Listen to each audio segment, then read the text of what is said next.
السلام عليكم ورحمة الله وبركاته. بالنسبة للبرينتر الألوان ال 361، الصورة طبعا اللي بيطلعها دايما في أول بداياته كده بتبقى الصورة مثلا فيها تلطيش في الألوان، يعني زي ما انتوا شايفين كده.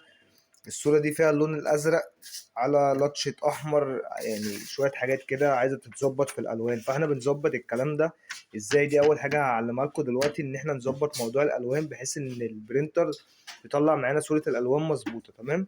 احنا بعد ما بنشغل البرينتر، تمام، بندوس على القايمة اللي هي المنيو. تمام.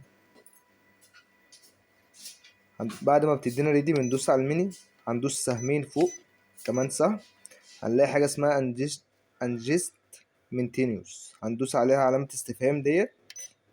تمام. بعد كده ندوس سهم تحت، هنلاقي حاجة اسمها color calibration، هندوس عليها اوك مرتين كده. هي بتقول لك بليز ويت. هي دلوقتي بتعمل زي موضوع ان هي بتظبط القرايات بتاعت الالوان بتاعتها، وبتبدا ان هي تنظف الدرام كويس، وبتبدا ان هي تظبط نفسها بحيث ان هي تطلع لك صوره كويسه. دي البرينتر الكيوسيرا الالوان ال 3061. طبعا احنا بنعمل عمليه الكالر دي مثلا 4 5 مرات على الاقل.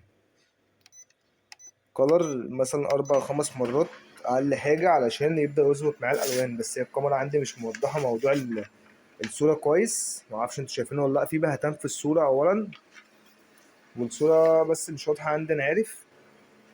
بس عايزك تركز معايا وتصلي على النبي وتعمل اشتراك في القناه ولايك للفيديو، وان شاء الله هنزل لك فيديو كل فتره كده اعلمك ازاي تتعامل مع المكنه ديت. يعني المكنه البرينتر دي لذيذه جدا. تمام. وتاني حاجه، احنا لو حبينا نطلع منها تيست شبه دوت، هتقول لي انا عايز اطلع تيست عشان اشوف بقى حاله المكنه، وصدقوني في لون ازرق ملطش بس هو مش هيبان. تمام. هندوس تاني ايه على المنيو. تمام. بعد كده هننزل سهمين تحت 3، ريبورت برنت. تمام. هندوس علامة الاستفهام. بعد كده هندوس سهم تحت وبرنت ستيج بيج، هندوس عليها اوك. تمام. هيبدأ البرينتر الوان يطلع لي التيست بتاعها علشان نشوف الصورة بقت وصلت لايه.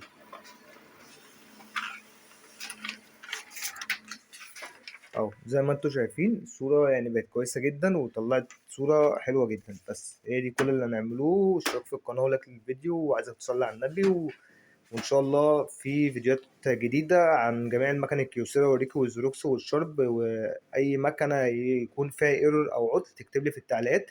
عندي مشكلة مثلا في المكنة الموديل كذا وبيديني كود كذا او عطل كذا او بتحشر في المكان الكذا، وانا اعلمك كل حاجة.